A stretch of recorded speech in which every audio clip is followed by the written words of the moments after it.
सर्वप्रथम आपणा सर्व उपस्थित सद्भक्तांना माझा जय श्रीराम। सर्वप्रथम आपणा सर्वांना आजपासून सुरू होणाऱ्या मराठी नववर्ष दिनाच्या म्हणजेच गुढीपाडव्याच्या खूप खूप हार्दिक शुभेच्छा। आजपासून आता मगाशी ताईंनी सांगितलं की क्रोधी नाम संवत्सर याला प्रारंभ झालेला आहे। गुढीपाडवा म्हणजे 3.5 मुहूर्तांपैकी एक मुहूर्त जो अत्यंत शुभ मानला जातो की ज्या दिवशी कोणत्याही शुभ कार्याची सुरुवात करताना पंचांग बघण्याची गरज नसते, असे आपले 3.5 मुहूर्त सांगितलेले आहेत। आणि त्याचंच एक प्रतीक नवीन वर्षाची सुरुवात म्हणून आपण गुढी उभारून नवीन वर्षाचं स्वागत करत असतो। शालिवाहन या महाराष्ट्रीयन राजाने शालिवाहन शकाला सुरुवात केलेली आहे। तसेच आजच्याच दिवशी ब्रह्मदेवानी ही सृष्टी निर्माण करण्याचा संकल्प केला आणि सृष्टी निर्मितीचा दिवस म्हणून आजचा हा गुढीपाडवा हा दिवस आपण साजरा करत असतो। विश्वातील सगळं तेज तत्व आणि प्रजापती लहरी आजच्या दिवशी मोठ्या प्रमाणात उत्सर्जित होत असतात, म्हणून त्याचा गुढी उभारून अधिकाधिक संचय आपण आपल्या जीवनात करून घ्यावा त्या तेज लहरींचा, म्हणून ही गुढी उभारली जात असते असेही एक सांगतात। तसेच आजच्या दिनाचं महात्म्य म्हणजे भगवान विष्णूंनी मत्स्य अवतार आजच्या दिवशी धारण केलेला होता आणि हा मत्स्य अवतार धारण त्यांनी कशासाठी केला तर शंकासुराचा वध करण्याकरता। पाण्यात राहणारा हा शंकासूर अतिशय त्रास देत होता सगळ्या सज्जनांना। त्यावेळेला भगवंतांनी मत्स्य अवतार धारण करून त्याचा वध केला।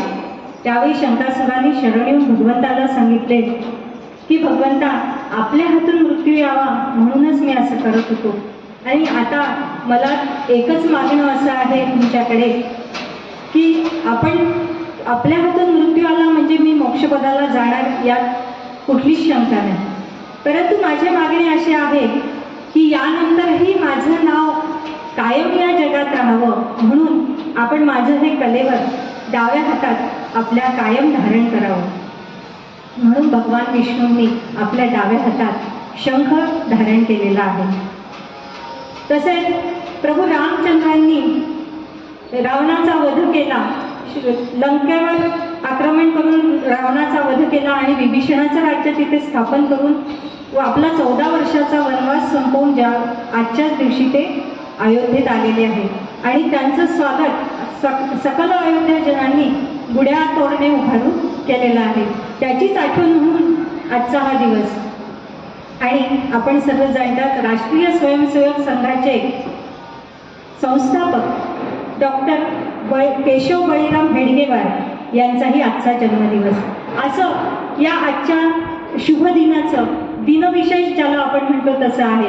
त्यामुळे अशा इतक्या शुभ घटना या दिवशी घडलेल्या आहेत आणि हा आपला नववर्षाचा दिवस आहे। तर अशा दिवशी आपण सर्वजण एक रामकथेचं पर्व सुद्धा रामनवरात्र आजपासून आपलं सुरू झालेलं आहे रामनवमीपर्यंत।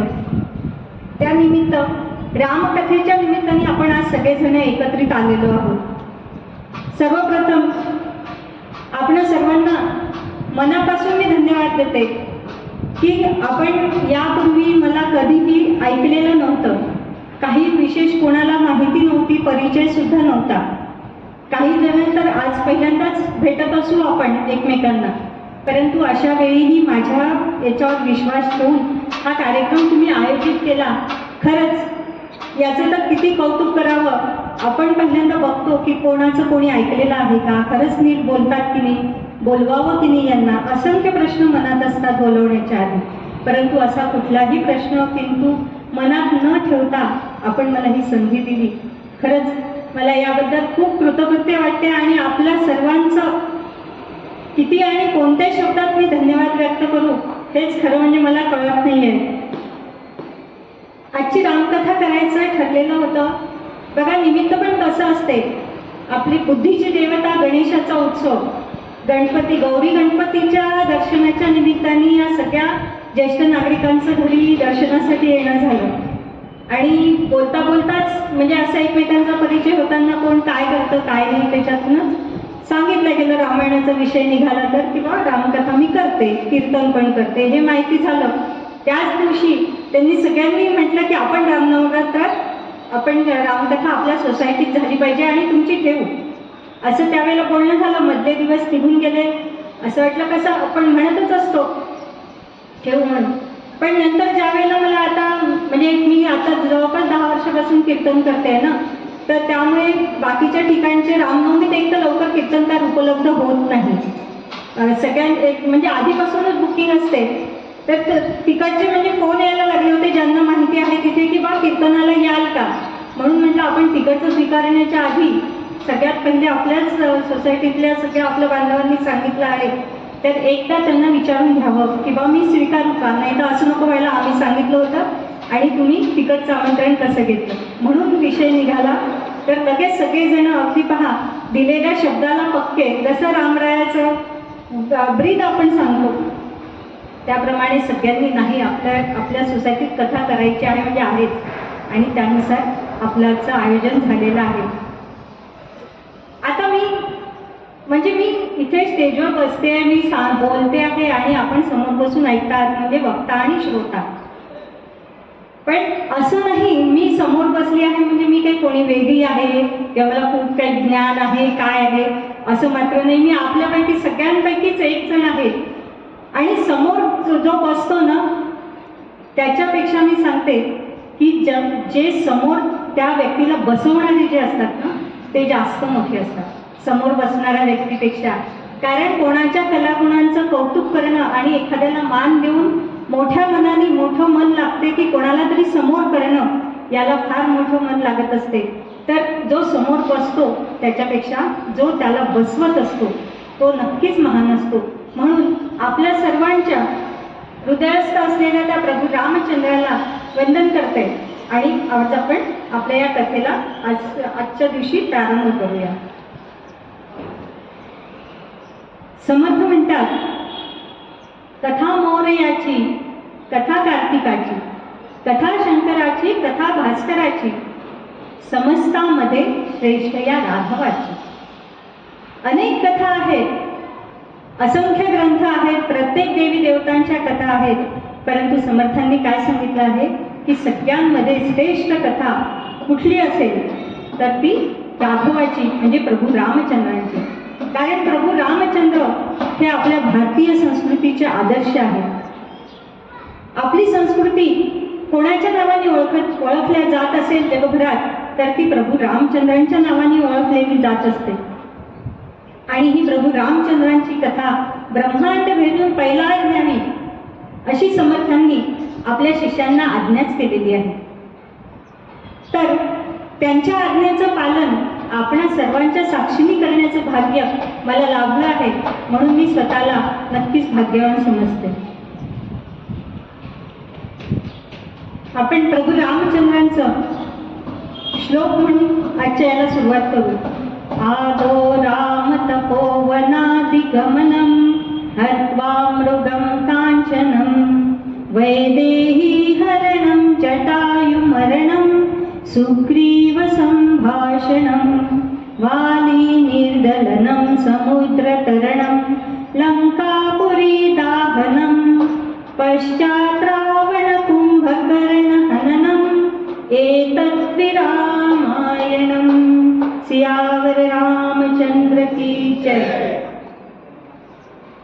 प्रभू श्रीराम आणि भगवान श्रीकृष्ण हे आपल्या संस्कृतीचे दोन नेत्र आहेत. रामायण आणि भागवत यांच्या कथा, या दोन्ही कथा आपल्या या भारतवर्षात अखंड सुरू असतात.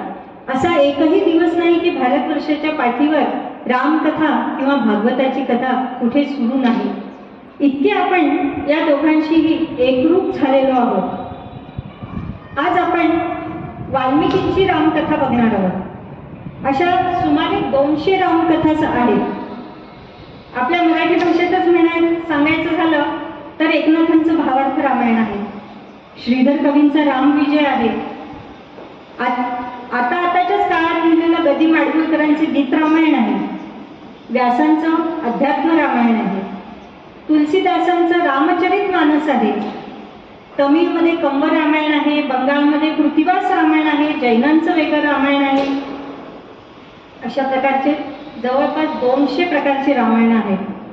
आपण कधी चित्रकूटला गेलात ना, तर तिथे एक ठिकाण निर्माण केलेलं आहे, म्हणजे आपण ज्याला म्हणू आर्ट गॅलरी सारखं आहे. तर त्या ठिकाणी ही सगळी रामायणं तुम्हाला बघायला मिळतात. सचित्र तिथे तुम्हाला इतक्या सगळ्या रामायणांचं दर्शन होते. म्हणजे तिथे परदेशात झालेली, इंडोनेशियातली वगैरे सगळ्या प्रकारची रामायणं आणि तिथले ते रामाचे चित्र.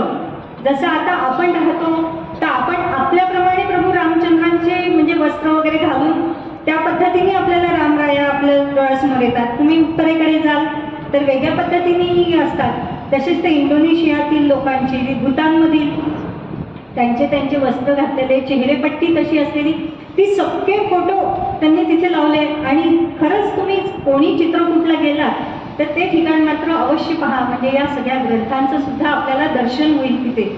तर अशी ही वेगवेगळ्या प्रकारची रामायणं आहेत. भागवताचं तसं नाही आहे. भागवताची एकच संहिता आहे आणि ती आहे वेदव्यासांनी लिहिलेली भागवताची संहिता. बरे, रामकथा अशा भिन्न भिन्न आहेत, हे तर आहे, परंतु रामकथांमध्ये अंतर्विरोध सुद्धा आहे. काही प्रसंग काही कथांमध्ये आलेले आहेत तर काही ठिकाणी आलेले नाही. जसा केवट प्रसंग आहे, गोस्वामी तुलसीदासांनी केवटाचा प्रसंग अतिशय गोड रंगवलेला आहे. परंतु अध्यात्म रामायणात राम लक्ष्मण मिथिलेला जाताना हा प्रसंग सांगितलेला आहे. तर गोस्वामीजी तो केव्हा सांगतात की ज्यावेळेस राम लक्ष्मण सीता तिघही वनवासाला निघाले, त्यांना गंगा पार करायची होती, त्यावेळेला त्यांनी हा प्रसंग तिथे सांगितलेला आहे.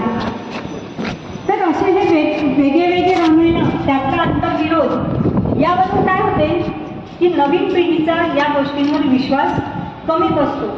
आधीच तर देवाला मानणं हे जरा कमी होत चाललेलं आहे आणि त्यात असे अंतर्विरोध असतील तर मग मात्र अनेक प्रश्न या मुलांच्या मनात निर्माण होतात. मग अशा सगळ्या प्रश्नांना शास्त्रशुद्ध उत्तर जर कुठे मिळत असेल तर ते फक्त मिळणार आहे वाल्मिकी रामायणामध्ये. कारण वाल्मिकींची रामकथा ही अतिशय शास्त्रशुद्ध कथा आहे. वाल्मिकींनी सांगितलेला राम हा एक पूर्णतः मानव अवतार आहे. तर तुलसीदासजी प्रभू रामचंद्रांना परब्रह्म म्हणतात. ऐतिहासिक आहे की नाही, त्याला काय आधार आहे? जर चमत्कार सांगितले तर आताची पिढी चमत्कारांवर विश्वास ठेवत नाही. परंतु ज्या वेळेला तुम्ही वैज्ञानिक दृष्टीने ती घटना पटवून देतात त्यावेळेला मात्र या नवीन पिढीचा याच्यावर विश्वास बसतोच. आणखीन रामायणाबद्दल एक आहे लोकांच्या मनात शंका की रामायण आधी सांगितलं गेलं वाल्मिकींच्या द्वारा आणि नंतर ते घडलेलं आहे. म्हणजे यावरून काय म्हणायचं आहे की जसं वाल्मिकींनी लिहिलेलं आहे तसं रामाला वागणं भाग आहे. परंतु असं कुठेही वाल्मिकी म्हणत नाहीत. खरं तर वाल्मिकी हे रामाला समकालीन आहेत. ज्या वेळेला प्रभू रामचंद्र लक्ष्मण आणि सीतेसहित वनवासाला निघाले होते त्यावेळेला वाल्मिकींच्या आश्रमात त्यांचा 2 दिवस मुक्काम झालेला आहे. एवढंच नाही तर प्रभू रामचंद्रांनी वाल्मिकींना विचारलं, मुनिवर यानंतर आम्ही कुठे आमचा निवास करावा? या जंगलामध्ये आम्हाला काही परिचित नाही हे जंगल, तर इथे आम्ही कुठे निवास करावा ते कृपा करून तुम्ही आम्हाला सांगा. त्यावेळेला वाल्मिकी म्हणतात, रामराया हा प्रश्न तुम्ही मला का विचारता? अहो पहिले तुम्ही मला सांगा की तुमचा वास कुठे नाही, मग मी तुम्हाला सांगेल की तुम्ही निवास कुठे करा. ही वाल्मिकींची भेट झालेली आहे प्रभू रामचंद्रांची. आणि ज्या वेळेला लंकेवर आक्रमण करून रावणाचा पराजय करून रामराया ज्या वेळेला अयोध्येत परत आले त्यांचा राज्याभिषेक झालेला आहे.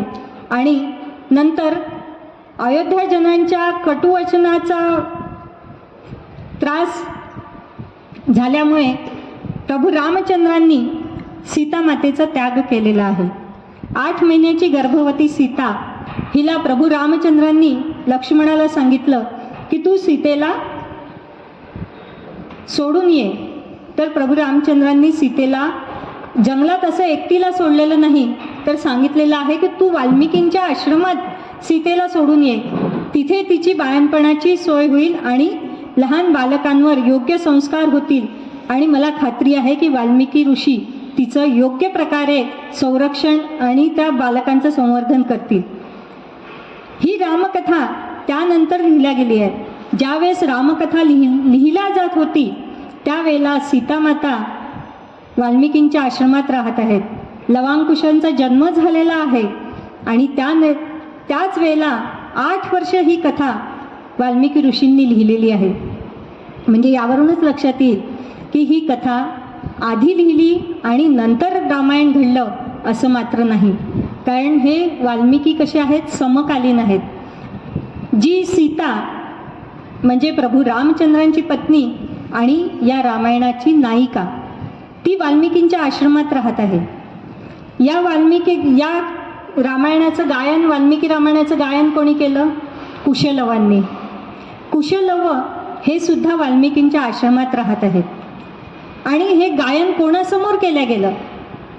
तर अयोध्येचे सकल नगरजन, साक्षात प्रभू रामचंद्र, लक्ष्मण, भरत, शत्रुघ्न, हनुमंतराय, बिभीषण या सर्वांच्या समक्ष लवांकुशांनी याचं गायन केलेलं आहे. म्हणजे हे सगळे साक्षीदार या घटनेला आहे आणि हे सगळेजण समकालीन आहेत. आपण म्हणतो ना की कोणावर विश्वास ठेवायचा, कारण कोणतं आपण मानायचं, अधिकृत रामायण कुठलं, अधिकृत घटना कुठली. केव्हाही पहा, आपण काही कुठे घडलेलं असलं तर भरोसा कशावर ठेवला जातो? कोर्टाचा चष्मदीद गवाह. म्हणजे तू स्वतः पाहिलेलं आहे का? ऐकलेलं नाही. कारण मी ऐकलं की माझ्या मनाचे मी 2 शब्द त्यात घालणार आणि तुम्हाला सांगणार, असं करत ती कथा पसरत जाते किंवा मुख्य कथेत नसलेला भाग सुद्धा त्या कथेत गोवला जातो. तसंच आहे की आपण हे चरित्र का वाल्मिकींचंच तुम्ही अभ्यासायचं आहे, ऐतिहासिक चरित्र म्हणून वाल्मिकींचंच का अभ्यासायचं? तर वाल्मिकी हे समकालीन आहेत. ज्या ज्या घटना घडलेल्या आहेत त्या याला स्वतः ते साक्षीदार राहिलेले आहेत. म्हणून वाल्मिकींचं चरित्र हे केव्हाही ऐतिहासिक पुरावा म्हणून दिलं जात असतं. तसंच शिवाजी महाराजांचं अधिकृत चरित्र कोणतं आहे? तर परमानंद नेवासकर यांनी लिहिलेलं शिवचरित्र हे अधिकृत आहेत. कारण 1630 ते 1660 हे 30 वर्ष परमानंद नेवासकर शिवाजी महाराजांच्या सोबत राहिलेले आहेत आणि शिवाजी महाराजांनी स्वतःच त्यांना सांगितलेलं आहे की तू माझं चरित्र लिही. ते जोपर्यंत सोबत होते तोपर्यंतचं चरित्र त्यांनी लिहिलेलं आहे. यांचं लोकमान्य टिळकांचं चरित्र कोणतं आपण अधिकृत मानायचं? तर ते आहे नची केळकरांचं. कारण नची केळकर आणि लोकमान्य टिळकांचा सहवास हा बराच वर्षांचा आहे. तसंच समर्थ रामदास स्वामींचं चरित्र, गिरीधर स्वामींनी लिहिलेलं समर्थ प्रताप हे रामदास स्वामींचं अधिकृत चरित्र म्हणून मान्यता पावलेलं आहे. कारण गिरीधर स्वामी समर्थांच्या सोबत 10 वर्ष सतत सोबत राहिलेले आहेत. रामकृष्ण परमहंसांचं लीला चरित्र शारदानंदांनी लिहिलेलं हे अधिकृत चरित्र आहे. म्हणून ज्यावेळी ऐतिहासिक दृष्टीने आपल्याला अर्थ बघायचं असतं त्याच्याकडे, त्यावेळेला जे अधिकृत चरित्र आहे त्याचाच अभ्यास करावा लागत असतो. म्हणून आपल्याला वाल्मिकींचं चरित्र बघायचं आहे. व्यासदेवांचं अध्यात्म रामायण त्यानंतर हजारो वर्षानंतरचे वाल्मिकींच्या. तुलसीदासजींचं रामचरितमानस हे तर 350-400 वर्षापूर्वीचं आहे. आणि तुलसीदासजींनी स्वतः रामचरितमानस सांगताना म्हटलेलंच आहे की माझा राम ऐतिहासिक आहे असणं हे मला अभिप्रेत नाही किंवा मी असं म्हणणार पण नाही. मला राम जसे भावले तसे मी यामध्ये सांगितलेले आहे. अशा प्रकारचे वेगळे वेगळे रामचरित्र आहेत. परंतु आपण आज जास्त करून बघणार आहे वाल्मिकींची रामकथा. आणि ज्या ज्या याच्यातले जे गोड प्रसंग छान पद्धतीने जरी दंतकथा असल्या वाल्मिकी रामायणात नसताना इतर रामायणात आहे, परंतु त्या मुख्य कथेला चांगली पुष्टी देणाऱ्या आहेत अशा सुद्धा कथा आपण यात बघणार आहोत. जसं की सेतुबंधनाच्या वेळेला सांगितलं जातं, कथा खूप रंगवल्या जाते की एक दगड घेतले, एका दगडावर रा लिहिलं, दुसऱ्या दगडावर म लिहिलं आणि त्या सगळ्या वानर सेनेने एक एक दगड तो समुद्रात फेकला आणि ती अक्षरं जोडल्या गेली आणि त्याचा रामसेतू निर्माण झाला आणि सगळी वानर सेना तो सेतू पार करून लंकेत गेलेली आहे. तर आता आपला पूर्ण विश्वास आहे, श्रद्धा आहे आपली, म्हणून आपला त्याच्यावर विश्वास बसतो की राम नाम ज्याच्यावर लिहिलं तो तरुण जातो आणि खरंच तरुण जातो. ज्याच्या मुखी रामनाम आहे तो तर तरुण जातोच. पण हे आपला विश्वास आहे म्हणून आपण मान्य करतो की दगडांवर राम लिहिलं तर दगड सुद्धा तरू शकतो. परंतु ज्यांचा विश्वास नाही किंवा वैज्ञानिक दृष्टीने विचार करणारी आता आपली येणारी पिढी आहे आणि तसा विचार केलाच पाहिजे आणि त्या पद्धतीने आपल्या ग्रंथांचा अभ्यास हा झालाच पाहिजे. तर याचं उत्तर की रामसेतू निर्माण कसा झाला. वाल्मिकी मात्र असं कुठेच म्हणत नाही की रा लिहिलं म लिहिलं आणि ती दगडं नाही. ज्या प्रकारे आता आपण बघतो की हे मोठे मोठे पूल बांधले जातात त्या प्रकारची सगळी यंत्रसामग्री त्यावेळेला उपलब्ध होती आणि त्याचा वापर करूनच रामसेतूचं निर्माण झालेलं आहे.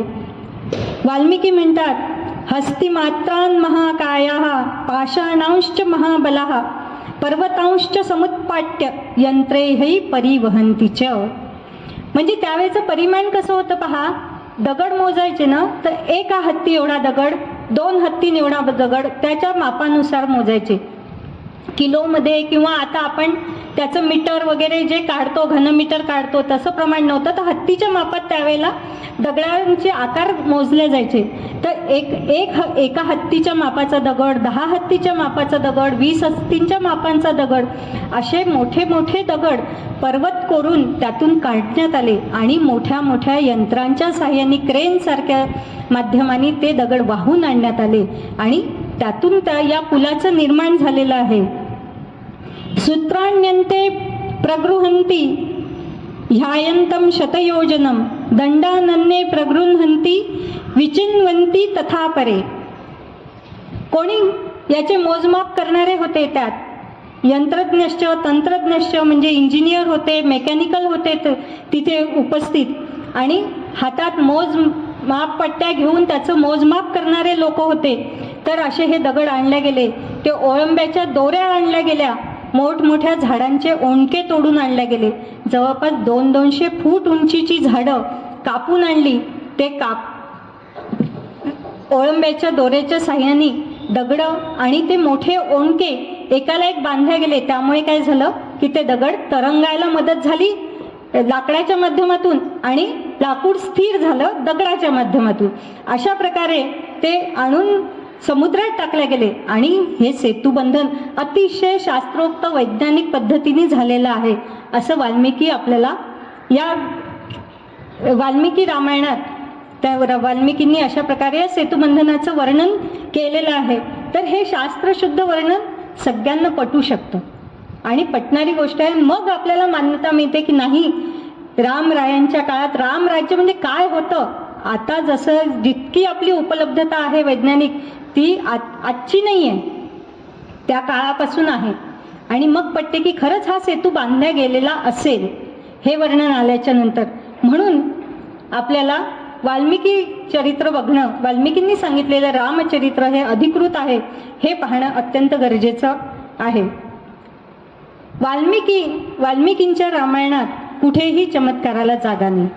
वाल्मिकींचा राम हा मनुष्य आहे, मनुष्याचा अवतार घेतलेला आहे. त्यातून वाल्मिकींनी रामचरित्रातून आपल्याला काय कळते की नर करणी करे तो नरका नारायण हो जाय. परंतु तुलसीदासजींचा राम मात्र परब्रह्म आहे. तुलसीदासजींच्या याच्यात प्रसंग येतो, तुलसीदासजींनी भरपूर चमत्कार सुद्धा रामाच्या नावावर सांगितले आहे. वाल्मिकी रामायणात रामाच्या नावावर एकही चमत्कार नाही. तुलसीदासजी प्रथमपासून रामाला परब्रह्म मानतात. त्यामुळे रामायणात एक कथा येते की सीतेचं हरण केलेलं आहे रावणाने आणि सीता शोधाला राम व लक्ष्मण निघालेले आहेत. सीता सापडत नाही, त्यामुळे तिच्या वियोगात प्रभू रामचंद्र अतिशय विलाप करतात आणि असा विलाप करत ते जंगलातनं फिरत आहेत. आणि त्याच वेळेला आकाशमार्गाने भगवान शंकर आणि माता पार्वती हे चाललेले आहेत. खाली रामांना असं फिरताना पाहून भगवान शंकर नमस्कार करतात. पार्वती माता म्हणते, आमचे हे ना कोणाला नमस्कार करतात म्हणे, फारच भोळे आहेत. काय म्हणे, बायको दिसून नाही राहिली, हरवली आहे, तिच्या विरहात विलाप करतो आहे आणि अशा माणसाला हे नमस्कार करतात. म्हणून ती म्हणते की काय तुम्ही कोणाला पण नमस्कार करतात, तुम्हाला काही कळत नाही का? तर ते भगवान शंकर म्हणतात, अगं तुला लक्षात आलं नाही का, हे प्रभू रामचंद्र आहेत, साक्षात परब्रह्माचा अवतार आहे, म्हणून मी त्यांना नमस्कार केला. पार्वती मातेला मात्र हे पटत नाही. मग भगवान शंकर पार्वती मातेला म्हणतात, तू असं कर ना, तुझा विश्वास नाही, तू परीक्षा घेऊन बघ. पार्वती माता काय करतात की प्रभू रामचंद्रांची परीक्षा घेण्याकरता भगवती सीतेचं रूप धारण करतात आणि प्रभू रामचंद्रांच्या समोर येतात. परंतु प्रभू रामचंद्र जरी मानवी अवतार त्यांनी धारण केलेला असला तरी आहेत तर परब्रह्मच ना. त्यांनी ज्या वेळेला बघितलं पार्वती मातेला सीतेच्या रूपात येताना लगेच नमस्कार केला आणि विचारलं, आईसाहेब आपण एकट्याच आलात, भगवान शंकर कुठे आहेत? त्यावेळेस मात्र पार्वती मातेला अतिशय खजील झाल्यासारखं वाटलं आणि तिचा विश्वास बसला की नाही, हे परब्रह्म तत्वच आहे. प्रभू रामचंद्रांच्या आयुष्यात कुठल्याही लीला नाही, परंतु कृष्णाचं चरित्र मात्र पूर्ण लीलांनी भरलेलं आहे. कृष्णाचं जन्मापूर्वीपासून लीला, स्वप्नात येऊनच सांगितलं माझा जन्म होईल त्यावेळेला मला तुम्ही इथून देऊन गोकुळात सोडून या. जन्म झाला, कड्याकुल्प तुटले, यमुनेनी रस्ता करून दिला, गोकुळात नेऊन ठेवलं गेलं. तिसऱ्याच दिवशी पुतनेचा वध केला. लहानपणीच त्यांनी किती लीला केले, शंकासुराचा वध केला, कालियामर्दन केलेलं आहे, गोवर्धन पर्वत एका करांगोळीवर उचललेला आहे. श्रीकृष्णाचं चरित्र हे पूर्ण लीलांनी भरलेलं आहे. प्रभू रामचंद्र यांनी 14 सहस्त्र राक्षसांना एकाच वेळी मारलेलं आहे.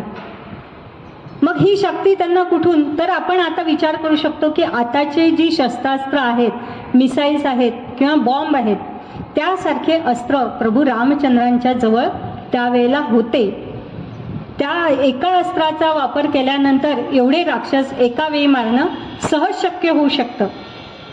तर अशी ही अतिशय तर्कसंगत अशी वाल्मिकींची कथा असल्यामुळे आपल्याला सगळ्यात पहिले वाल्मिकींची कथा बघणं हे क्रमप्राप्त आहे.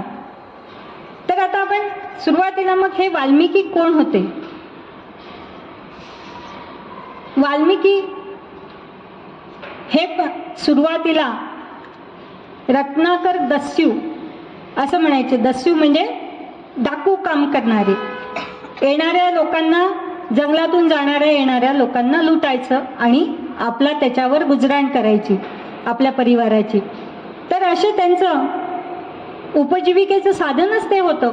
असे त्यांनी जवळपास किती हत्या केलेल्या असतील ते सांगतात की 7 रांजण भरतील एवढे दगड, म्हणजे एक व्यक्ती मारले गेली का एक दगड टाकायचा, असे त्यांनी 7 रांजण भरले गेलेले होते. इतक्या व्यक्तींची हत्या केलेली होती आपला उदरनिर्वाह चालवण्याकरता असं सांगितलं जातं. तर योगायोगाने त्यावेळेला जंगलातून जात असताना आणि जिथे रत्नाकर दस्यू आहे तिथे आगमन झालं. नारायण नारायण, देवर्षी नारदांची स्वारी तिथे आली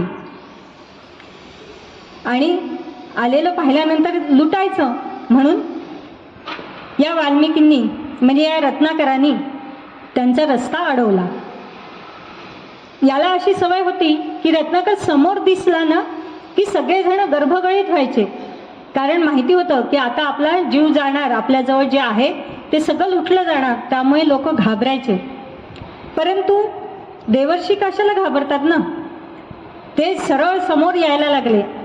त्यांच्यामधला तो आत्मविश्वास आणि रत्नाकराच्या नजरेमध्ये नजर टाकून बघणं, यामुळे रत्नाकराला काहीतरी जाणवायला लागलं की अरे हा माणूस आपल्याला घाबरत नाहीये. समोर आले. रत्नाकरांनी त्यांना पकडलं. काय आहे म्हणे तुमच्या झोळीत, काढ म्हणे. काय होतं नारदांच्या जवळ? बस फक्त हातात एक विणा, चिप्या आणि निघाले, बाकी कुठलं साहित्य नाही. देवर्षी ब्रह्मर्षी यांना कुठल्या साहित्याची, त्यांना कुठली इच्छा असते, कुठली वासना की वस्तूंचा संग्रह करावा म्हणून. आणि तुझ्याजवळ काय असेल ते काढ, दरडावून विचारलेलं आहे. परंतु नारदांनी म्हटलं की तू हे काम कशासाठी करतो आहेस?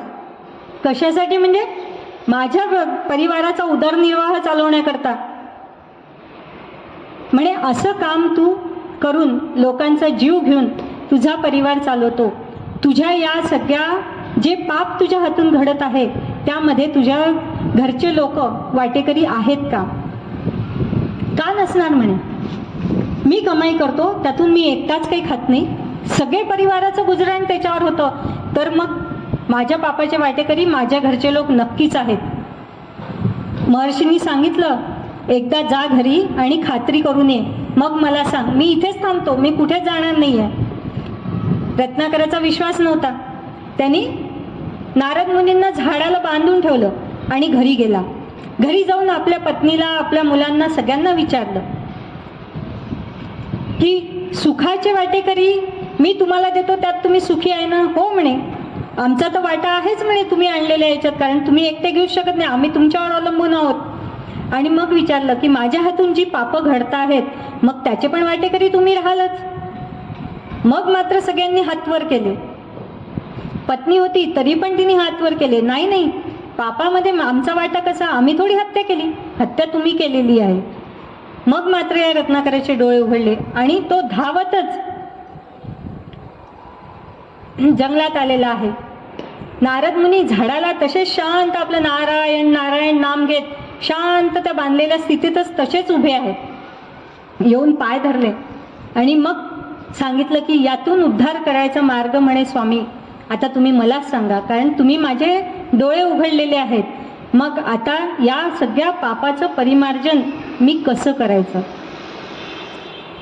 तर हे पश्चातापाचे अश्रू वाल्मिकीच्या रत्नाकराच्या डोळ्यात उभे राहिलेले आहे, घळघळा अश्रू व्हायला लागलेले आहे. आणि माहिती आहे का, कुठल्याही गंगा जलापेक्षाही पवित्र मनुष्याला काय करत असेल तर त्याच्या डोळ्यातनं वाहिलेले हे पश्चातापाचे अश्रूच त्याला सगळ्यात जास्त पवित्र करत असतात.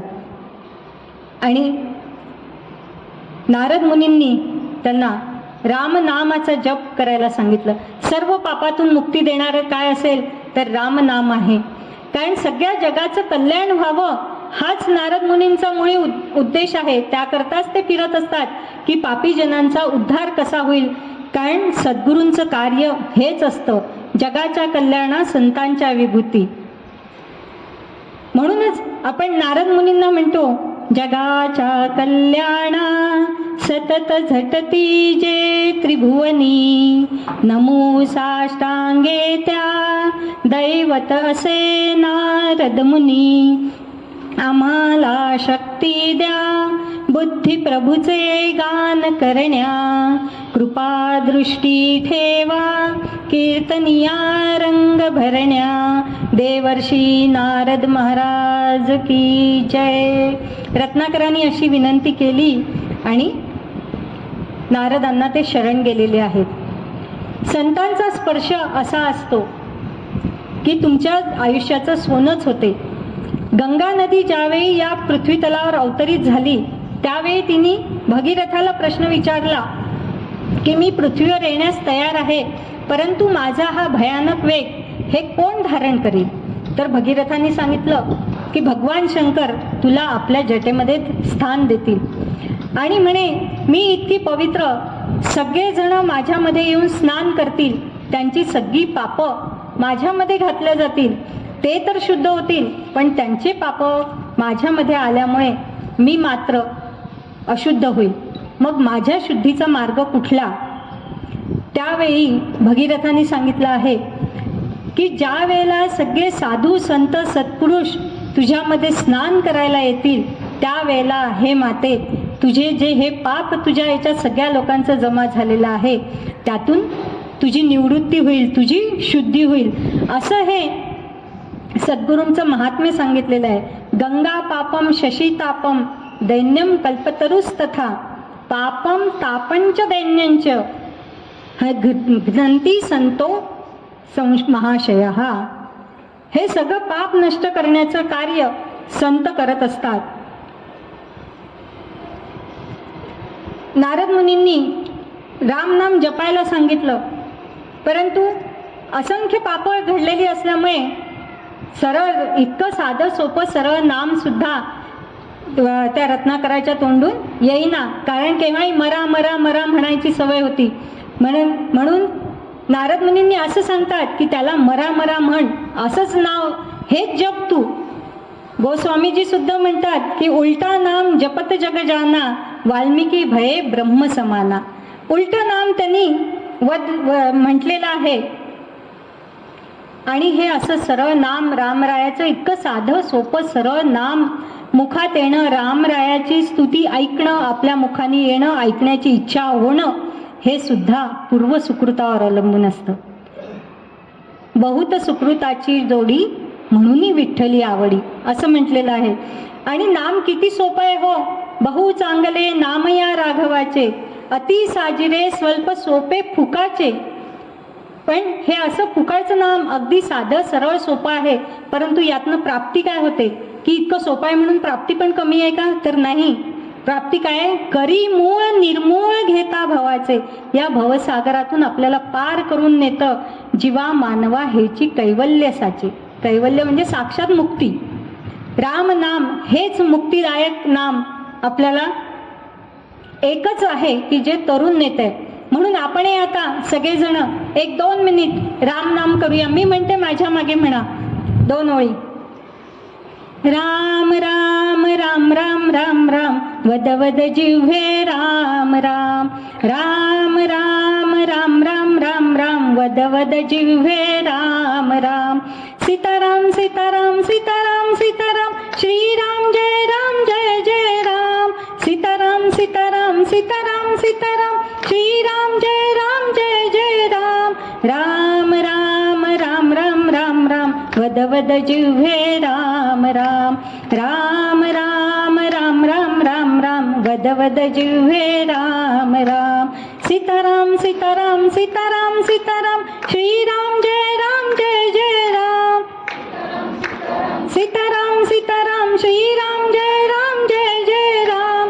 राम राम राम राम राम राम वद वद जिव्हे राम राम. राम राम राम राम राम राम वद वद जिव्हे राम राम. वद वद जिव्हे राम राम वद वद जिव्हे राम राम. सियावर रामचंद्र की जय. आणि हे असं रामाचं नाम सद्गुरूंच्या मुखातनं प्राप्त झालं. आणि माहिती का, ज्याच्या हातून असंख्य पाप घडलेली असतात ना, तो ज्या वेळेला ती व्यक्ती सन्मार्गाला लागते तर सन्मार्ग सुद्धा तितकाच चिकाटीने आणि कसोशीने ती करत असते. ज्या वेळेला हे राम नाम घ्यायला लावलं त्या क्षणापासून वाल्मिकी मांडी घालून तिथे बसले आणि राम नामात इतके गुंग होऊन गेले की त्यांना कसलं आपल्या देहाचं भान राहिलं नाही, आजूबाजूच्या परिस्थितीचंही भान राहिलं नाही. शरीरावर त्यांच्या वारूळ निर्माण झालं, त्याचं सुद्धा भान त्यांना राहिलेलं नव्हतं. आणि त्या वारुळातून ज्या वेळेला पुन्हा देवर्षी नारदांची स्वारी त्या मार्गाने गेली तेव्हा त्यांना राम राम राम हे परावाणीतून चाललेलं वाल्मिकींचं रामनाम सद्गुरूंच्या कानावर पडलं. आणि त्यांना लक्षात आलं की अरे, आपण इथेच रत्नाकराला हे नाम घ्यायला सांगितलेलं होतं, कदाचित तोच इथे बसलेला आहे. म्हणून त्यांनी हाताने ते वारूळ बाजूला केलं. समाधी लागलेली होती रत्नाकराची. नारद मुनींनी त्यांना समाधीतून बाहेर काढलं आणि जो एक डाकू होता किंवा सन्मार्गाला नसलेला मनुष्य होता, वाईट मार्गाने जो आपली गुजराण करत होता, अशा मनुष्याला सद्गुरूंचा स्पर्श झाला, सद्गुरूंची संगती लाभली आणि नंतर ज्यावेळेला सद्गुरूंनी ते वारूळ काढून बाजूला त्यांना काढलं बाहेर, तर त्यावेळेला मात्र त्यांचं एक रूपांतरण दिव्य अशा महापुरुषामध्ये झालेलं होतं. तर ही असते सद्गुरूंची कृपा. आणि यालाच म्हणतात की मीच मज व्यालो पोटा आपुलिया आलो. म्हणजे हा वाल्मिकींचा काय झाला होता, पुनर्जन्म झाला होता. तुकाराम महाराजांनी असंच वर्णन केलेलं आहे. भगवान सुद्धा म्हणतात की जो पश्चात्तापाने दग्ध झाल्यानंतर मला शरण येतो, त्याच्या जीवनात त्याचा उद्धार करण्याकरता मी बांधील आहे. अपिचेत सुदुराचारो भजते माम अनन्य भाग साधुरेव समंतव्य सम्यक व्यवसितो हि सहा. क्षिप्रम भवति धर्मात्मा शश्वत शांतिम निगच्छति कौंतेय प्रतिजानीहि न मे भक्त प्रणश्यती. असं भगवंतांनी सुद्धा भगवद्गीतेमध्ये सांगून ठेवलेलं आहे. तर अशा या रामकथेचं वेड आपल्या भारतवर्षात किती आहे. साक्षात धर्म म्हणजे काय, धर्माची व्याख्या काय करता येईल, तर रामो विग्रहवान धर्म. राम वागतात तो धर्म. ज्या परिस्थितीत आपण आहोत किंवा या परिस्थितीत मी आता कसं वागलं पाहिजे, तर ही परिस्थिती ज्यावेळी प्रभू रामचंद्रांवर होती त्यावेळी त्यांचं जे वागणं होतं ते वागणं म्हणजे धर्म. एकदा किसन महाराज साखरे यांना विजय भटकरांनी विचारलं. ते काय करत होते, भारतीय संस्कृती कोशाचं लिखाण सुरू होतं. त्यावेळेला विजय भटकरांनी, म्हणजे ते संगणक तज्ज्ञ आहेत विजय भटकर, त्यांनी विचारलं की म्हणे महाराज मला भारतीय संस्कृतीची व्याख्या तुम्ही एका वाक्यात सांगू शकाल का. त्यावेळेला किसन महाराज हसून म्हणाले, एक वाक्य कशाला, एका शब्दात सांगतो, आणि तो शब्द म्हणजे श्रीराम. की सगळी भारतीय संस्कृतीची व्याख्या, धर्माची व्याख्या ही एका नावामध्ये गुंफल्या गेलेली आहे. या रामकथेने आपल्याला किती वेळ लावलेला आहे हो. ज्या वेळेला रामायण मालिका सुरू होती, आपल्या सगळ्यांना माहिती आहे, आपण ती सगळ्यांनी बघितलेली आहे. रामानंद सागरांची रामायणाची मालिका सुरू होती त्यावेळेला रविवारी सकाळी 9 ते 10 बाहेर म्हणजे रस्त्यावर कर्फ्यूच लागलेला असायचा, कोणीच कधी नसायचं. आणि त्यावेळेला कसं होतं ना की रिपीट टेलिकास्ट नव्हतं, तुम्ही त्यावेळेला बघाल तरच आहे. आणि किती वेळ लावलेलं होतं. अहो कोणी कुठे जात नव्हतं ती वेळ सोडून. लग्न असलं तर काय असायचं, तिथे पत्रिकेवर तळटीप टाकलेली असायची रविवारचं लग्न असलं तर, किंवा लग्नाच्या मंडपात रामायण ही सिरियल दाखवण्याची व्यवस्था केली गेलेली आहे. म्हणजे त्यावेळेलाच लोक तिथे लग्न लावायला सुद्धा येत नव्हते, नाही तर रामायण सोडून. इतकं वेळ त्या रामायणाच्या सिरियलने आपल्याला लावलेलं होतं.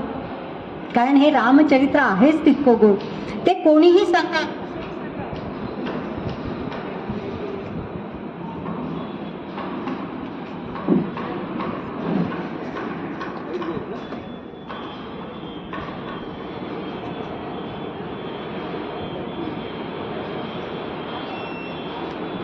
कोणाच्याही मुखातून ती बाहेर पडली तरी त्याची गोडी अवीट आहे. आता इथे बसलेल्या आपल्या सगळ्यांना रामाची कथा माहिती नाही का, पूर्ण रामकथा प्रत्येकाला माहिती आहे, तरी सुद्धा आज ऐकायला यावं वाटलं ना. माझ्यासारख्या एक सामान्य असलेली मी, माझ्या तोंडून सुद्धा चाललेली रामकथा तुम्हाला ऐकावी वाटते. राम नामाची गोडी हीच आहे. कोणीही सांगो, कशीही सांगो, त्यामध्ये मात्र मनुष्य हा रमतो म्हणजे रमतोच, असं याचं वेड आहे. गीत रामायण ज्यावेळेला मला वाटते काही आता पुण्यात राहणाऱ्या लोकांनी हे अनुभवलेले असेल कदाचित, की गीत रामायणाला 50 वर्ष झाली होती. त्यावेळेला गीत रामायणाचा कार्यक्रम ठेवलेला होता पुण्यामध्ये. तर त्या दिवशी संध्याकाळला धुवाधार पाऊस सुरू झालेला होता म्हणे. परंतु तितक्या त्या धुवाधार पावसात उभं राहून जागा भेटली तर बसून, नाही तर उभं राहून मात्र ते गीत रामायण सगळ्यांनी ऐकलं होतं. इतकं वेड या रामायणाचं आपल्याला आहे. तर हे रामायणाचं या प्रभू रामचंद्रांची कथा पाहत असताना, की या प्रभू रामचंद्रांना म्हणजे भगवान विष्णूंना हा प्रभू रामचंद्रांचा अवतार का घ्यावा लागला हे आपण बघूया. त्याकरता आपल्याला रावणाचा थोडा इतिहास बघावा लागेल. की रावणाच्या निमित्तानेच प्रभू रामचंद्रांचा जन्माचं प्रयोजन आहे ना. रावणाचा वध करणं हेच त्यांचं जन्माचं प्रयोजन आहे राम अवताराचं. मग हे का घ्यावा लागला प्रभूंना रामांचा जन्म? तर रावण कोण आहे? रावण खरं तर एक विद्वान ब्राह्मण आहे, पंडित आहे. रावण संहिता नावाचं त्यांचं पुस्तक आहे, स्वतः त्यांनी लिहिलेली आहे रावण संहिता. शंकराची स्तुती करणारा, कारण शंकराचा अनन्य भक्त होता रावण. शंकराची स्तुती करणारे अनेक स्तोत्र रावणाने रचलेले आहेत, जे स्तोत्र आपण नेहमी ऐकतो, अजूनही ऐकत असतो. जटाटवी गलज्जल प्रवाह पावित स्थले गलेवलंब्य लंबितांभुजंग तुंग मालिकां डमड्डमड्डमड्डमन्निनाद वड्डमर्वयं चकार चंड तांडवं तनोतु नः शिव शिवम्. जटाकटाह संभ्रम भ्रमन्निलिम्प निर्झरी विलोलवीची वल्लरी विराजमान मूर्धनी धगद धगद धगज्ज्वल ललाट पट्ट पावके किशोर चंद्रशेखरे रती प्रतिक्षणं मम. हे शिवतांडव स्तोत्र हे सुद्धा रावणानेच केलेली रचना आहे ही. तर असा हा रावण, ज्यांनी वेदाचा सुद्धा वेदपाठ रावणाने घालून दिलेला आहे, कशा प्रकारे म्हणायचं, इतका तो विद्वान असा ब्राह्मण. ब्रह्मदेव, त्यांचे ब्रह्मदेवाचे पुत्र पुलस्त्य मुनी, पुलस्त्य मुनींचे पुत्र विश्रावस ऋषी, आणि या विश्रावस ऋषींचा पुत्र आहे रावण. आता साहजिक आपल्या मनात प्रश्न येतो की एवढे महान ऋषींच्या पोटी रावणासारखा पुत्र कसा जन्माला आला? तर मुलांमध्ये ना फक्त पित्याचेच गुणधर्म येतात असं नाही, माता पिता दोघांचेही गुणधर्म हे अपत्यांमध्ये येत असतात. तर ही रावणाची माता कोण होती? सुमाली राक्षसाची कन्या केकसी. एक वेळेला असं झालं की विश्रावस ऋषी तपश्चर्या करत वनात बसलेले आहे, आणि ही केकसी त्या वनातून फिरते आहे. राक्षसीच वृत्ती ती.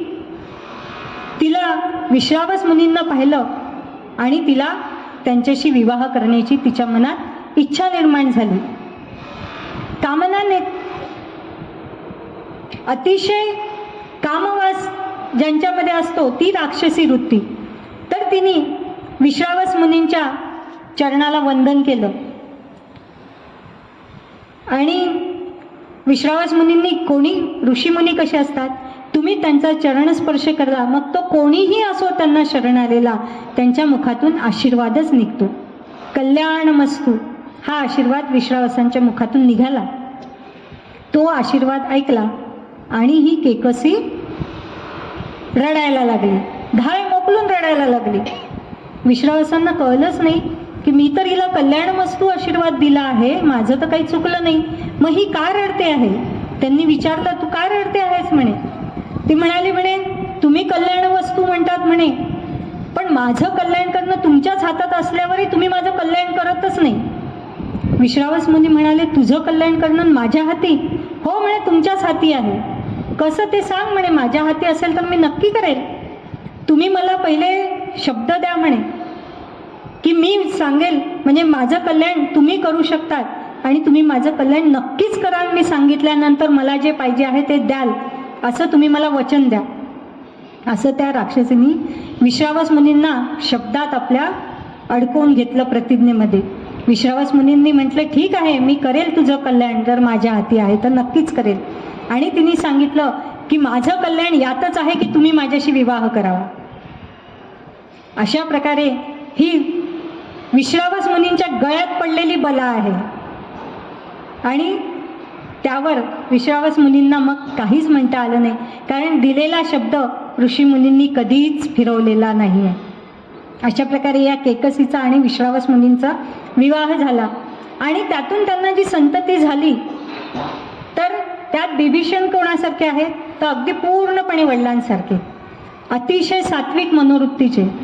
शूर्पणखा आहे ही पूर्णपणे आईसारखी.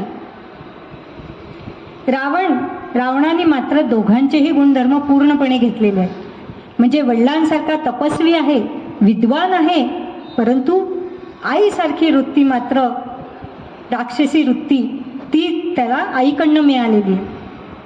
आणि कुंभकर्ण हा पूर्णपणे तमोगुण. असे हे 4 गुण धारण केलेले 4 पुत्र त्यांना झालेले आहेत. आणि त्या काळात मग हे मुलं मोठे झाल्यानंतर विश्वावस मुनींनी त्यांना सांगितलं की तुम्ही तपश्चर्येला जा. त्या काळात सगळे राक्षस सुद्धा तपश्चर्या करत होते. त्यांनी जे सगळं बल संपन्न केलेलं आहे ना तपश्चर्येच्या माध्यमातूनच केलेलं आहे राक्षसांनी सुद्धा. तर यांना सांगितलं की तुम्ही आता तपश्चर्येला जा. तर हे 3घे जण कुठे गेले? गोकर्ण महाबळेश्वरला. तिथे तपश्चर्या करायला गेलेले आहे. तप सुद्धा कसं असते? 3 प्रकारचं असते. सात्विक तप, राजसिक तप आणि तामसिक तप असतं. की तुम्ही जर भक्तीने तप केलं तर तुमची भक्तीची वृद्धी होत असते. ब्रह्मदेव त्यांना प्रसन्न झाले. या राक्षसांचं कुठलं हे होतं? तप जरी होतं, भगवंताचं नामस्मरण ते करत होते मनापासून, परंतु त्यामध्ये त्यांच्या कामना दडलेल्या होत्या. कोणती तरी कामना पूर्ण करण्याकरताच त्यांचं तप, ते तामसिक तप होतं राक्षसांचं. भगवान ब्रह्मदेव प्रसन्न झाले आणि त्यांनी म्हटलं की वर मागून घे. मग यांनी रावणाने काय मागितलं की मला अमरत्व द्या, कोणाच्याही हातून मला मृत्यू नको.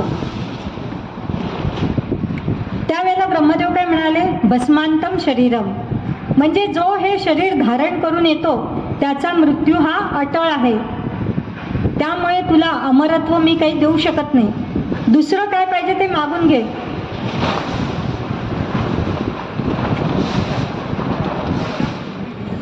त्यावेळी रावणाने सांगितलं की मला यक्षांकडून मृत्यू नको, किन्नरांकडून नको, गंधर्वांकडून नको, कोणाकडूनच माझा मृत्यू झाला नाही पाहिजे. आणि या याच्यात मात्र त्यांनी नर आणि वानर या दोघांना मात्र रावणाने सोडून दिलेलं आहे. कारण त्याला माहिती होतं हे नर आणि वानर माझ्यासमोर काय करू शकणार आहे.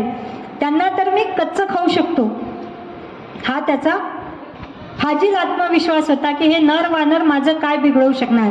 म्हणून नर वानरांना सोडून त्यांनी सगळ्यांकडनं वर मागून घेतला की मला या बाकी कोणाचकडनं मृत्यू नको. ब्रह्मदेवांनी त्यांना म्हटलं तथास्तु म्हटलेलं आहे. बघा हिरण्यकश्यपूंनी सुद्धा असंच केलेलं होतं. मला माणसाकडून नको, प्राण्याकडून नको, देवाकडून नको, राक्षसांकडून नको, परंतु भगवंत त्यांच्यापेक्षा हे जरी वाटत असले की आपण किती हुशार आहो आणि अमर झालो, परंतु भगवंता इतकं हुशार कोणीच नसतं. मग हिरण्यकश्यपूला मारण्याकरता भगवंतांनी काढलाच की नाही एक अप्रतिमच अवतार होता तो नरसिंहाचा. आणि शस्त्रांनी मृत्यू नको, अस्त्रांनी मृत्यू नको, तर कशाने झाला? नखांनी मृत्यू केला. ना शस्त्र ना अस्त्र, घरात नको, दारात नको, कुठे झाला? उंबरठ्यावर झाला. दिवसा नको, रात्री नको, केव्हा झाला? संध्याकाळच्या वेळी झाला, सूर्यास्ताच्या वेळेला.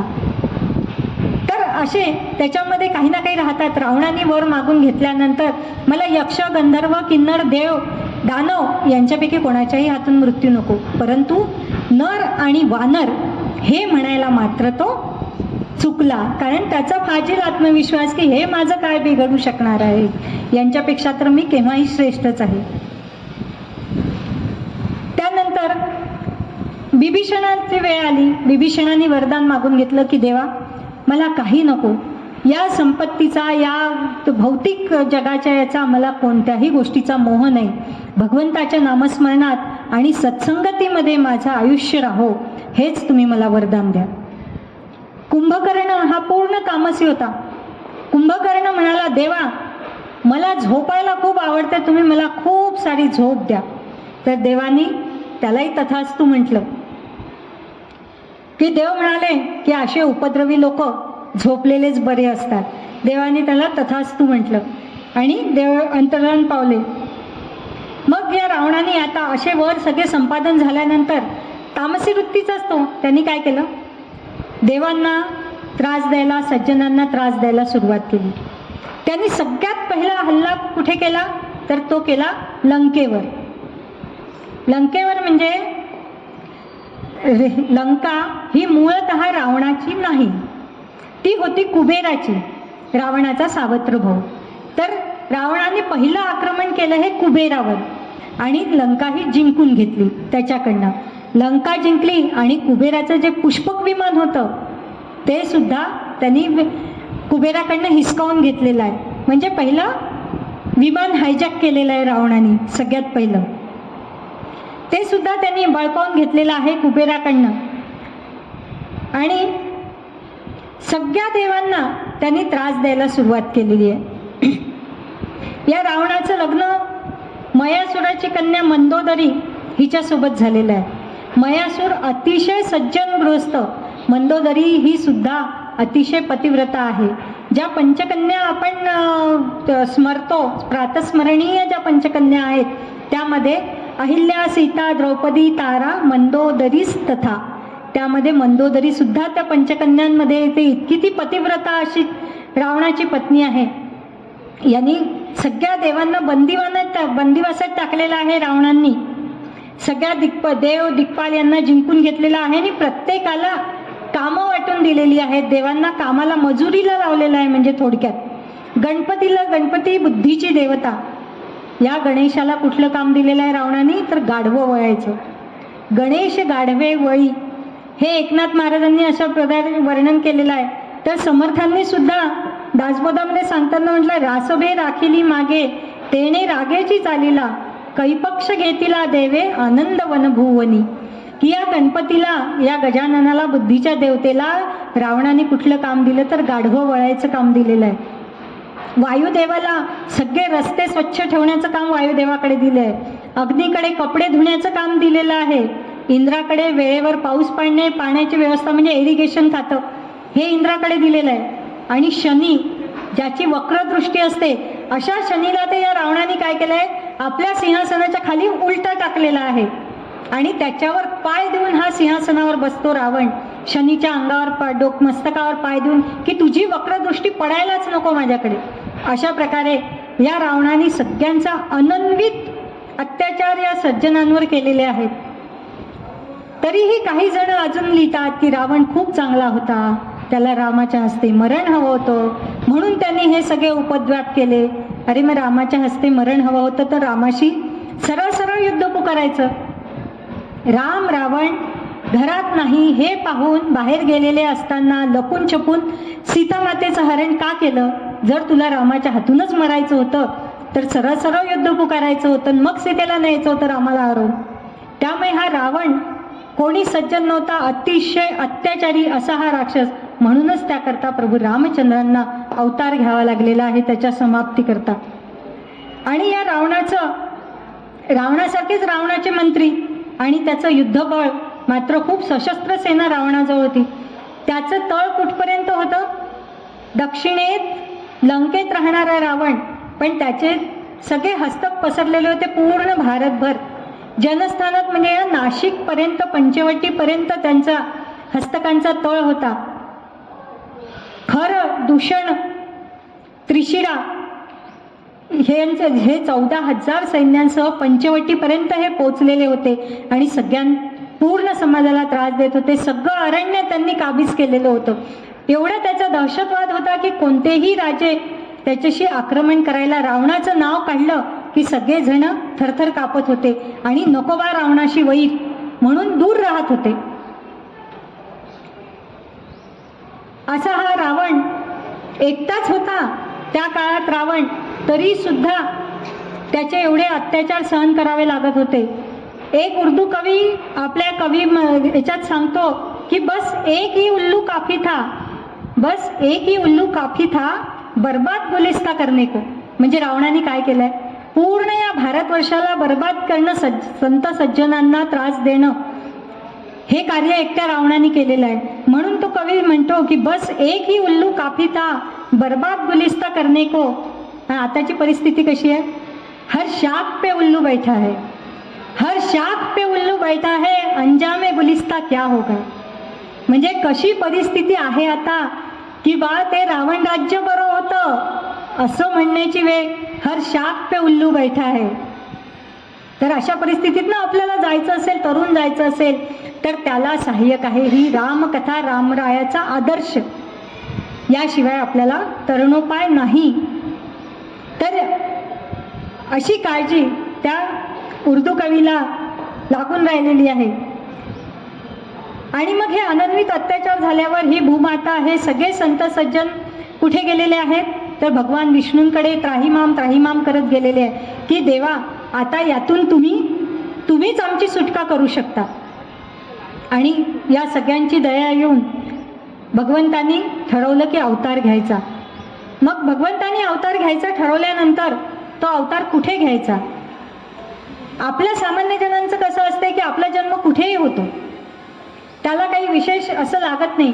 परंतु जिथे साधू संत सत्पुरुष किंवा असे दैवी अवतार होत असतात ना, तिथे ते घराणं, ते कुटुंब, ती मातेची कूस तशीच उज्ज्वल असावी लागते. त्याच ठिकाणी यांचा अवतार होत असतो. समर्थांचा जन्म कुठे झालेला आहे? ठोसर घराण्यात ज्या झाला ना, तिथे 20 पिढ्या प्रभू रामचंद्रांची उपासना आहे. त्याच वेळेला त्या घरात समर्थ रामदास स्वामींचा जन्म झालेला आहे. तुकाराम महाराजांच्या आंबिले घराण्यात शेकडो वर्षांची वारीची परंपरा आहे. साक्षात पांडुरंगाची उपासना पिढ्यानपिढ्या त्या कुळामध्ये सुरू आहे. त्याच वेळेला तुकाराम महाराजांचा जन्म त्या ठिकाणी झालेला आहे. विवेकानंदांची आई भुवनेश्वरी देवी या सुद्धा शंकराच्या अनन्य उपासक, खूप खडतर उपासना त्यांनी भगवान शंकरांची केली आहे. त्यावेळेला विवेकानंद त्यांच्या पोटी जन्माला आलेले आहे प्रसाद रूपामध्ये. स्वामी रामकृष्ण परमहंस विवेकानंदांचे गुरु, यांच्याशी साक्षात कालीमाता बोलायची. त्यांचं अतिशय दिव्य चरित्र आहे रामकृष्ण परमहंसांचं. तर यांचा जन्म सुद्धा, यांचे आई वडील असे होते की ते आयुष्यात कधीही खोटे बोलले नाही. एकही शब्द ते कधी खोटे बोललेले नाहीत. इतके सत्यवचनी. एक वेळेला कोर्टात त्यांना विरोधात साक्ष द्यायची वेळ आलेली होती. जबरदस्ती झालेलं होतं की जर तुम्ही आमच्या विरोधात साक्ष दिली, जर तुम्ही खोटे बोलले नाही, आमच्या बाजूने साक्ष दिली नाही, तर आम्ही तुम्हाला जिवंत ठेवणार नाही, ही धमकी होती. दुसऱ्या दिवशी साक्ष द्यायची. रात्रीच्या वेळेला यांनी विचार केला की काय करायचं. आपण आजपर्यंत आयुष्यात खोटं बोललेलो नाही आणि आता ती वेळ आपल्यावर येऊन ठेपली आहे. तर यांनी काय करावं? रात्रीतून आपलं सगळं सामान बांधलं आणि सकाळला गाठोडं घेऊन फक्त अंगावरचे वस्त्र आणि 1-2 काय बांधून घेतले असतील गाठोड्यामध्ये वस्त्र, फक्त तितकं घेऊन ते सगळं घरदार जमीन जुमला सगळं सोडून त्यांनी ते गाव सोडून दिलं. आणि अतिशय खडतर परिस्थितीत आपलं पुढचं सगळं आयुष्य त्यांनी घालवलं आहे. असे दिव्य, पण ते खोटं बोलले नाही. अशांच्याच पोटी असे दिव्य अवतारी पुरुष जन्माला येत असतात. पिढ्यानपिढ्या जिथे प्रभूची उपासना असते, नामस्मरण असते, भक्ती असते, अनन्य भाव असतो, त्याच ठिकाणी संत सज्जनांचा जन्म हा होत असतो. त्यामुळे बघा, आपल्यावर किती मोठी जबाबदारी आहे की आपल्या कुळात आता पुढे चांगले मुलं बाळं, आपल्या पुढच्या पिढ्या चांगल्या व्हाव्या, निर्माण सज्जन व्हाव्या, याच्याकरता आपल्याला सुद्धा उपासना ही केलीच पाहिजे. तरच हे पुढचं आयुष्य सगळं सुरळीत चालणार आहे. आपल्याला कथांमधनं म्हणजे नुसतं ऐकायचं आणि सोडून द्यायचं असं नसतं. हा बा त्यांनी केलं, राम होते, अवतार होते, त्यांनी केलं. नाही, कथा कशासाठी असतात? का पुन्हा पुन्हा ऐकायच्या? की आम्हाला त्यातनं काहीतरी घ्यायचं आहे. अनुकरणीय आहे रामचरित्र, म्हणून पुन्हा पुन्हा ते ऐकलं पाहिजे की आम्ही काय केलं पाहिजे, कसं वागलं पाहिजे याकरता. तर अशा प्रभू रामचंद्रांनी म्हणजेच भगवान विष्णूंनी निवड केली रामाचा अवतार घेण्याकरता ती रघुवंशाची. अयोध्या या पुण्यक्षेत्री असलेला हा रघुवंश. रघुवंश कसा आहे हो हा? जसं मी आता सांगितलं की प्रत्येकांचे यांची घराणी कसे होते हे जन्माला आले सत्पुरुषांचे. तर रघुवंशाचं वर्णन करताना कवी कालिदास म्हणतात, आजन्म शुद्ध. हा कसा आहे हा रघुवंश? आजन्म शुद्ध आहे, अतिशय पवित्र, पिढ्यानुपिढ्या, की तिथे एक नावाला सुद्धा काळा डाग नाही कुठेही. नाही तर कसं की सोमवार आहे, गुरुवार आहे म्हणून आम्ही शुद्ध, श्रावण महिना आहे, अधिक महिना आहे म्हणून शुद्ध, असं एक्सक्यूज नाही. आजन्म शुद्ध. हा अशा घराण्याचं निवड भगवान विष्णूंनी केलेली आहे. आ फलोदय कर्मणहा हा त्यांचा दुसरा गुण आहे की कार्यसिद्धीला गेल्याशिवाय ते हातचं कार्य सोडायचं नाही, मग त्याकरता कितीही कष्ट पडो. गंगा भूतलावर आणण्याकरता या रघुवंशातील राजा अंशुमन, दिलीप, भगीरथ अशा 3 पिढ्यांनी अविश्रांत परिश्रम केले. त्यावेळेला गंगा मातेचं अवतरण या पृथ्वी तलावर झालेलं आहे. साने गुरुजी म्हणूनच म्हणतात की भारतीय संस्कृती म्हणजे मेथीची भाजी नाही आहे, 2 दिवसात उगवली आणि 4 दिवसात खराब झाली. तर हा वटवृक्ष आहे की जो लागायला सुद्धा वेळ लागतो, पण एकदा फोफावला की त्याला मरण मात्र नाही कधीच. या रघुवंशालाच काय म्हटलंय? सूर्यवंश. सूर्य कधी थांबला आहे का? कधीच नाही. जगत भर की रोशनी के लिए, करोड़ों की जिंदगी के लिए सूरज रे जलते रहना, लिखा है तेरी भाग में तू जलता रहे सदा आग में, सूरज रे जलते रहना. असं अविश्रांत कार्य या सूर्याचं आहे. यथापराधा दंडानाम हा रघुवंशाचा आणखीन एक गुण आहे की अपराधी असणाऱ्यांना दंड हा झालाच पाहिजे, मग तो कोणी असो आणि अपराध केवढाही क्षुल्लक असो. आपण आपल्या कथेत नंतर बघणारच आहोत की ज्या वेळेला शेवटी कालपुरुष प्रभू रामचंद्रांना भेटायला आले आणि माझं बोलणं होईपर्यंत आतमध्ये कोणाला सोडायचं नाही अशी आज्ञा केली आहे, आणि द्वारपाल म्हणून प्रभू रामचंद्रांनी कोणाला ठेवलं? लक्ष्मणाला.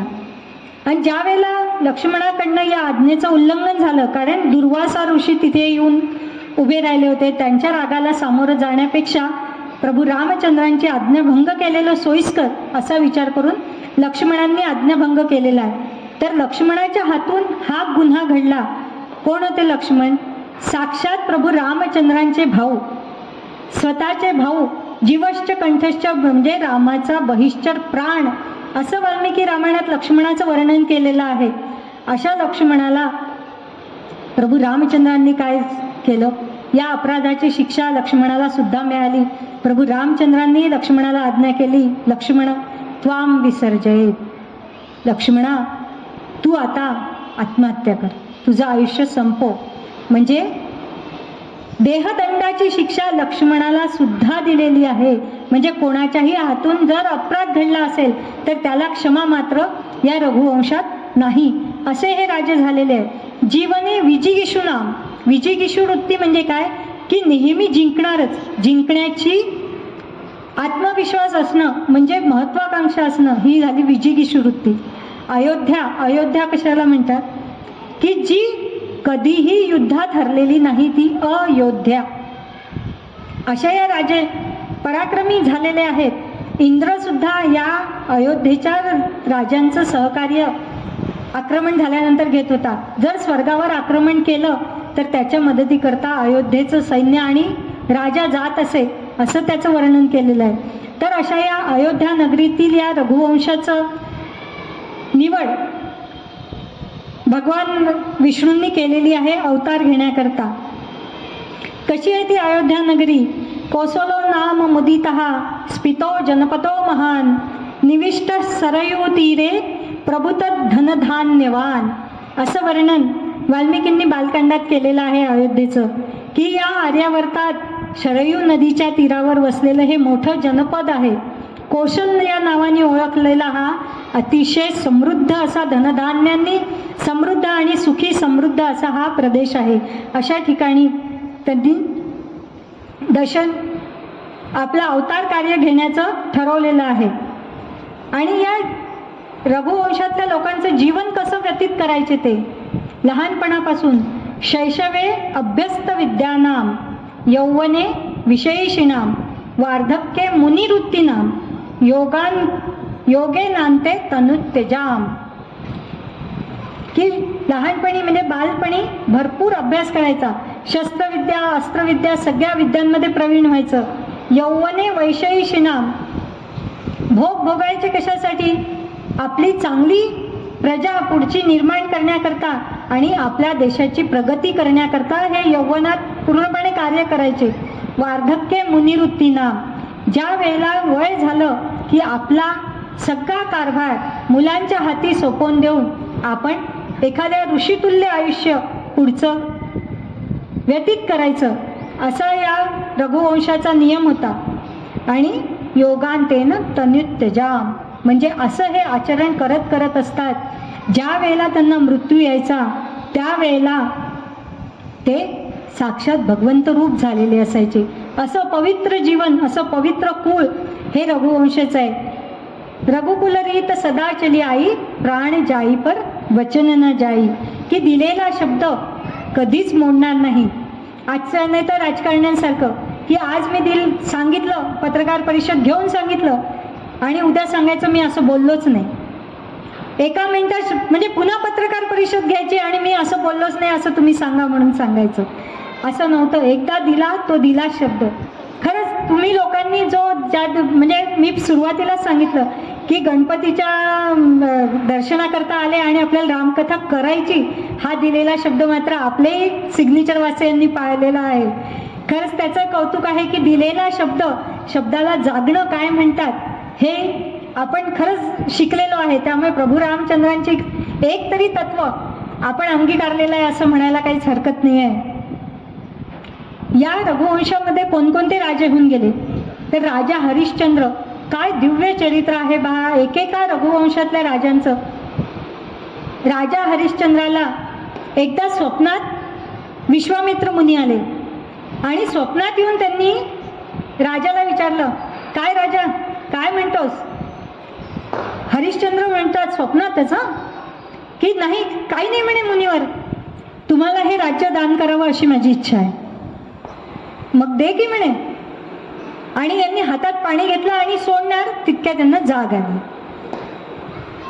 विचार करायला लागले स्वप्नाचा की असं स्वप्न का पडलं मला, विश्वामित्र मुनी का आले असतील स्वप्नात आणि मी राज्य दान करायची गोष्ट का केली असेल. काहीच कळेना. असे काही दिवस गेले आणि खरंच विश्वामित्र मुनींचं आगमन झालेलं आहे. विश्वामित्रांचं यथोचित स्वागत राजा हरिश्चंद्रांनी केलं आहे. त्यांचं पाद्यपूजन केलं, त्यांना उच्चासनावर बसवलेलं आहे. आणि जो प्रश्न विश्वामित्र मुनींनी स्वप्नात विचारला होता तोच प्रश्न विश्वामित्र मुनींनी विचारलाय राजाला. काय म्हणतोस राजा? त्यावेळेस हरिश्चंद्रांनी सांगितलं, मुनीवर मी ठरवलेलं आहे राज्य दान करायचं. पहा, स्वप्नात दिलेलं वचन त्यांनी जागेपणी पाळलेलं आहे की मी स्वप्नात, आणि आता आपली कशी परिस्थिती आहे, पूर्ण जागेपणी असताना, पूर्ण शुद्धीत असताना दिलेलं वचन आपण स्वप्नात सुद्धा पाळत नाही अशी परिस्थिती आहे. तर हे वचन पाळण्याकरता पाणी सोडलेलं आहे.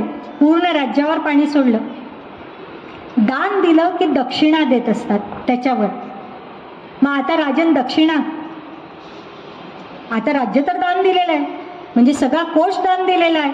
स्वतःची संपत्ती राजाजवळ नसायचीच, कारण राजा कोण होता, हा या पूर्ण राज्याचा विश्वस्त होता, मालक नव्हता राजा. त्यामुळे घरी संपत्ती काही नाही. विचारलं काय दक्षिणा हवी गुरुवर? विश्वामित्र मुनी म्हणाले, तुझ्या वजना इतकं सोनं दे. ठीक म्हणे, देतो म्हणे मी, पण तुम्ही मला काही कालावधी द्या त्याकरता, कारण मी राज्य तर माझं सगळं दान केलेलं आहे, त्यामुळे आता माझ्याकडे काही नाही. म्हणून मला हे सोनं मिळवायला जावं लागेल, कष्ट करावे लागतील. ज्या कष्ट करून मी मेहनत करून सोनं मिळवेल आणि मग तुम्हाला दान देईल, तर ते मिळवेपर्यंत तुम्ही कालावधी मला द्या. विश्वामित्र मुनींनी तो कालावधी दिला. आणि राजा हरिश्चंद्र स्वतःच्या राज्यात तर काही करू शकत नव्हते, कारण राज्य दान दिलेलं. तिथल्या कशावरच हक्क नाही. राज्याच्या बाहेर निघाले, कुठलं आपल्याला काम मिळते का म्हणून पाहायला. त्यांच्या मागे त्यांची पत्नी तारामती आणि छोटा मुलगा रोहित हे सुद्धा राजा हरिश्चंद्राच्या पाठोपाठ जायला निघाले. चालता चालता दूरपर्यंत गेले. चालून चालून तहान लागलेली आहे, घसा कोरडा पडलेला आहे. पाणी प्यायला जावं, मध्ये एक पाणपोई आहे. त्या पाणपोईवर राजा हरिश्चंद्रांनी पाणी मागितलं आणि पाणी पिण्याकरता आपली ओंजळ पुढे केली. पाणी दे. जशी ओंजळ पसरली आणि राजा हरिश्चंद्राच्या लक्षात आलं की अरे, हे क्षत्रियाचे हात आहे, हे दान देण्याकरता आहेत, हे घेण्याकरता नाही. त्यामुळे मी यात पाणी सुद्धा घेऊ शकत नाही दान कोणाकडनं, म्हणून पाणी न पिता तसेच पुढे निघाले. पहा किती सत्यवचनी आहेत. त्यांच्या पाठोपाठ त्यांची पत्नी तारामती आली. तिने सुद्धा पाणी घेतलं नाही. माझ्या पतीने घेतलं नाही. पतीचा धर्म तोच पत्नीचा धर्म. ती सुद्धा पाणी न पिता निघाली आणि थोडा आपल्या पावलाने चालत चालत रोहित थोडा हळू मागून आला. त्याला सुद्धा तहान लागली. छोटासा बालक आहे, तो सुद्धा त्या पाणपोईवर थांबला. पाणी प्यायचं होतं त्याला. त्यांनी विचारलं, माझे आई बाबा येऊन गेले का इथे? हो म्हणे. त्यांनी पाणी पिलं? नाही म्हणे, त्यांनी पाणी पिलं नाही. ते म्हणाले, मी क्षत्रिय आहे, हे हात दान देण्याकरता आहे, दान स्वीकारण्याकरता नाहीत, असं म्हणून ते पुढे निघून गेले. पण तू छोटा आहेस बाळा, तू पाणी पी, तुला काही हरकत नाही आहे, तू पिऊ शकतो. ते मोठे होते. त्यावेळी त्या स्वाभिमानी बालकाने काय उत्तर दिलं? रोहित म्हणतो, सिंहाचा छावा लहान असला म्हणून काही गवत खात नसतो. माझे बाबांनी जर स्वीकारलं नाही तर क्षत्रियाचा मी पण पुत्रच आहे, त्यामुळे मी सुद्धा पाणी पिणार नाही. आणि तो पण तसाच तहानलेला, तसाच उन्हातानाचा गेला. बाजूच्या गावांमध्ये गेले, जिथे यांना मग कोणी ओळखत नव्हतं, तिथे गेले. आणि तेव्हाची पद्धत होती लिलाव करून, म्हणजे मजुरी करायसाठीच गेले ते. तिथे बाजारात लिलाव झाला. लिलावात एका ब्राह्मण कुटुंबाने तारामती आणि रोहितला घेतलं विकत आणि राजा हरिश्चंद्राला एका डोंबाने विकत घेतलं.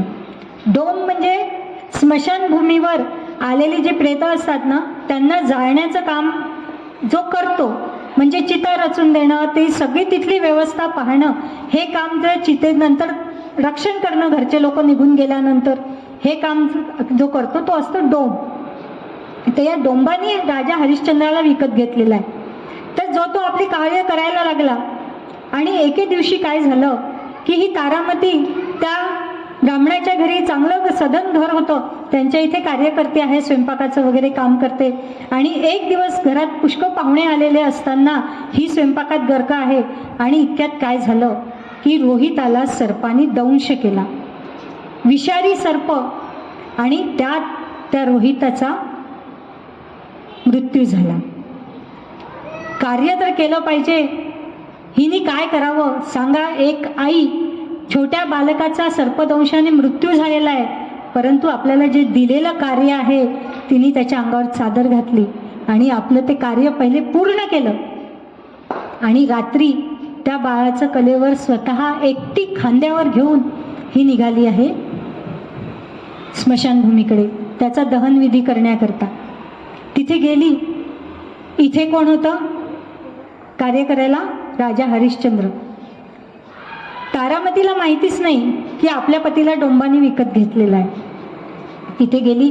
राजा हरिश्चंद्राला अंधारात एक सावली दिसली की आलेला आहे कोणीतरी, म्हणून त्यांनी कोण आहे म्हणून विचारलं. ती म्हणाली, अहो हळू बोला, असं असं घडलेलं आहे, माझ्या मुलाचा मृत्यू झाला आहे, त्याचा अग्निसंस्कार करण्याकरता मी इथे आलेली आहे, तर होत असेल तर तुम्ही काही मदत मला करा. तिचा आवाज ओळखला हरिश्चंद्राने आणि एकदम म्हणे, तारे तू? आणि दोघांनीही अतिशय शोक केला, आपला मुलगा मृत्यू पावलेला आहे म्हणून. आता अग्निसंस्कार करायचा. परंतु तिथला नियम कसा होता की अग्निसंस्कार करण्याकरता काही शुल्क भरावं लागायचं. त्याच वेळेला तिथे अग्निसंस्कार होत होता. मग राजा हरिश्चंद्र म्हणाला की म्हणे, तारे तो डोंब आल्याशिवाय आपण काहीही करू शकत नाही, कारण माझ्याजवळ शुल्क भरण्याला पैसे नाही. तो डोंब आल्यावर आपण त्याच्याशी बोलू, त्यांनी मदत केली तर मग पुढचं बघूया काय होते. तर नंतर तो डोंब आला, यांनी सांगितलं सगळं की मला हे करायचं आहे. तो डोंब म्हणाला यांच्याकडे पाहून की बापरे, म्हणे तुमच्या इतका सत्यवचनी पुरुष मी आजपर्यंत बघितलेला नाही. आणि खरं सांगू का, इतके सत्यवचनी जे असतात ना म्हणे, त्यांच्या मुखातून जो शब्द बाहेर पडतो तो खरा झाल्याशिवाय राहत नाही. तू तुझ्या मुलाला आवाज दे म्हणे, तो नक्की उठेल. आणि राजा हरिश्चंद्राने आपल्या मुलाला आवाज दिली रोहिताला, रोहित उठ. आणि काय चमत्कार, खरंच रोहित उठून बसला. आणि मग राजा हरिश्चंद्राला प्रश्न पडला की हे इतकं सगळं या डोंबाला कुठून माहिती झालं? डोंबाचा व्यवसाय करणारी ही व्यक्ती इतकी बुद्धिमान कशी? म्हणून त्यांनी विचारलं की तुम्ही कसे? आणि मागे वळून पाहिलं तर त्या डोंबाच्या जागी विश्वामित्र मुनी होते. की राजन, तुझी परीक्षा घेण्याकरताच मी आलेलो होतो. तर असे सत्यवचनी की अरे ते काय करू शकत नव्हते का अंत्यविधी? पण नाही, माझ्या अधिकारात ही गोष्ट नाही, ती मी करणार नाही, एवढं सत्यवचन त्यांचं होतं. आणि त्यांच्याच पोटी कोण आले? राजा दिलीप, रघुवंशातले राजा दिलीप आणि त्यांची पत्नी सुदक्षिणा. तर यांनी काय केलेलं आहे? अनन्य भावाने गोसेवा केलेली आहे. यांना पुत्रप्राप्ती नाही, राजा दिलीप आणि राणी सुदक्षिणा यांना. तर त्यांच्याकरता वशिष्ठांनी उपाय सांगितला की तुम्ही कामधेनूची सेवा करा, म्हणजे तुम्हाला पुत्रप्राप्ती होईल. तर ठीक आहे, आपण काय म्हणतो, हां गायीचीच सेवा ना, एक गवताची पेंडी सरकवून दिली, एक वेळेला सकाळी जाऊन नुसतं आपलं आपलं मागून पुढून नमस्कार केला झालं, गायीची सेवा करायला काय लागतं? पण नाही, ते व्रत इतकं सोपं नव्हतं. तर ही गायीची सेवा 21 दिवसपर्यंत कशी केलेली आहे राजा दिलीपानी आणि महाराणी सुदक्षिणा यांनी? तर ती गाय उभी राहिली की यांनी उभंच राहायचं. गाय जेव्हा चारा खाईल त्यानंतरच यांनी काहीतरी भक्षण करायचं, म्हणजे जेवण करायचं. गाय झोपली तरच झोपायचं. गाय फिरून राहिली तिच्या मागे फिरायचं. ती जसं करेल तिच्या मागे, त्याशिवाय कुठलाच तरणोपाय नाही. असं करत करत राजा सतत फिरतो आहे आणि गाय रानावनात मोकळी सोडलेली कामधेनू आहे, ती रानावनात फिरत चाललेली आहे. आणि रानावनात गायीने चारा खाल्ल्यानंतर राजा काय करणार? फक्त कंदमुळं सेवन करणार आहे. अशा वेळेला एकदा काय झालं की गाय अचानक दृष्टीआड झाली. राजा दिलीप तिच्या मागे मागे फिरतो आहे, पण घनदाट जंगलात गाय कुठे निघून गेली राजा दिलीपाला कळलं नाही. खूप शोधल्यानंतर त्याला गेला, एका झाडाजवळ पाहिलं तर सिंहाने गायीला पकडलेलं होतं. काय होता तो? देवनार वृक्ष होता. भगवान शंकरांनी हा देवनार वृक्ष दत्तक घेतलेला होता. म्हणजे बघा, झाडांना दत्तक घेण्याची प्रथा रामराज्यापासून आपल्या इकडे आहे, म्हणजे वनसंवर्धन. आणि त्या देवनार वृक्षाला कोणी तोडणार नाही, काही इजा पोचवू नाही, म्हणून हा सिंह त्याची रखवाली करायकरता ठेवलेला होता. मग त्या सिंहाला काय व्हायचं की त्याला शिकार मिळण्याकरता जास्त दूर जाता येत नव्हतं, कारण भगवान शंकरांनी त्यांची स्थापना कशासाठी केलेली होती, नियुक्ती, की या देवनार वृक्षाचं तू रक्षण कर. म्हणून अनायसे गाय आलेली दिसली की आता आपल्याला भक्ष्य मिळालं, म्हणून या सिंहाने त्या गायीला पकडून ठेवलं आणि तिच्यावर झडप घालणार इतक्यात राजा दिलीप तिथे आला. आणि राजा दिलीपाने हात जोडून त्या सिंहाची प्रार्थना केली की म्हणे, ही कामधेनूला तू खाऊ नको, कृपा करून हिला सोडून दे, गायीची हत्या करू नये. पण मग सिंह म्हणाला की माझं पोट कसं भरणार? हेच तर मला शिकार मिळालेली आहे आणि मी दुसरी शिकार मिळवण्याकरता जास्त दूर जाऊ शकत नाही, मग काय करणार आहे? मग राजा दिलीपाने काय करावं? राजा दिलीपाने सांगितलं की हे सिंहराज, या गायीला सोडून द्या, त्याच्या बदलीत तुम्ही मला खा. माझा प्राण घ्या, पण या कामधेनूला मात्र तुम्ही सोडून द्या. तो सिंह म्हणायला लागला की अरे वेडा आहेस का म्हणे राजा, तुला पत्नी आहे, एवढ्या मोठ्या राज्याचा तू सम्राट आहेस, आणि या यकश्चित गायी करता आपला जीव पणाला लावतोस? तुला काही समजते की नाही? गाय मेली तर मेली. पण राजा दिलीप म्हणाला, तुला माझं हे शरीर दिसतंय ना, या म्हणजे दिसणाऱ्या या सगुण शरीरापेक्षा तू माझ्या कीर्तिरूपी शरीराचा विचार कर. माझ्या मृत्यूनंतर माझ्या येणाऱ्या पिढ्या हे सांगतील की आमचे आजोबा, आमचे पणजोबा असं होते की ते एका गायीचं सुद्धा रक्षण करू शकले नाही. असाच माझं नावाचा दुर्लौकिक होऊ नये, माझी कीर्ती जाऊ नये, म्हणून तू मला खा, या हाडामासाच्या शरीराचा तू विचार करू नकोस, माझ्या कीर्तिरूपी शरीराचा विचार कर. मरावे परी कीर्तिरूपे उरावे. तर एवढे सत्यनिष्ठेने चालणारा हा रघुवंश होता. आणि हे जेव्हा ऐकलं, राजा दिलीपाने आपली मान त्या सिंहाच्या तोंडात दिली आणि त्या सिंहाच्या जागी मात्र साक्षात भगवान शंकर प्रकट झाले आणि त्यांनी सांगितलं की खरंच म्हणे तुझ्या याला काय म्हणावं, मी प्रसन्न झालेलो आहे. आणि वशिष्ठ मुनींनी मग सांगितलं की म्हणे राजा, आता तू एक कर, तुझी ही गायीची सेवा पूर्ण झालेली आहे, तू या म्हणजे परीक्षेत पास झालेला आहे या सेवेत, तर आता या गायीचं तू दूध काढ, तुझ्या पत्नीला प्रसाद म्हणून दे, त्या योगे तिला मूल होईल. त्यावरही राजा दिलीपाने काय म्हणावं, किती संयम. हा आशीर्वाद मिळाल्यावर एखाद्याने पटकन काढला असता, चरबी भरलेली पटकन दिली असती प्रसाद म्हणून. पण राजा दिलीप म्हणतात की मुनिवर, या गायीच्या दुधावर पहिला हक्क असतो तिच्या बाळाचा. ज्या वेळेला ते वासरू दूध पिल गायीचं आणि त्यानंतर जे दूध शिल्लक राहील ते मी प्रसाद म्हणून माझ्या पत्नीला देईल. तर असे हे सत्यनिष्ठ आणि आपल्या दिलेल्या वचनाला पाळणारा असा हा रघुवंश होता. याच रघुवंशात झाले मग पुत्रप्राप्ती झाली आणि राजा दिलीपांचे पुत्र म्हणून कोण जन्माला आलं, राजा रघु, ज्यांच्या नावाने हा रघुवंश चालतो आहे. आणि प्रभू श्रीराम सुद्धा स्वतःला रघुवंशीय म्हणून राघव म्हणून घेतात मोठ्या अभिमानाने. असा हा राजा रघु, यांची दानशूरता तर आणखीनच वेगळी. राजा रघु या पूर्ण समुद्र वलयांकित भूमीचे स्वामी. आणि रघुचा दान धर्म असा होता की दर 5 वर्षांनी ते विश्वजित यज्ञ करायचे.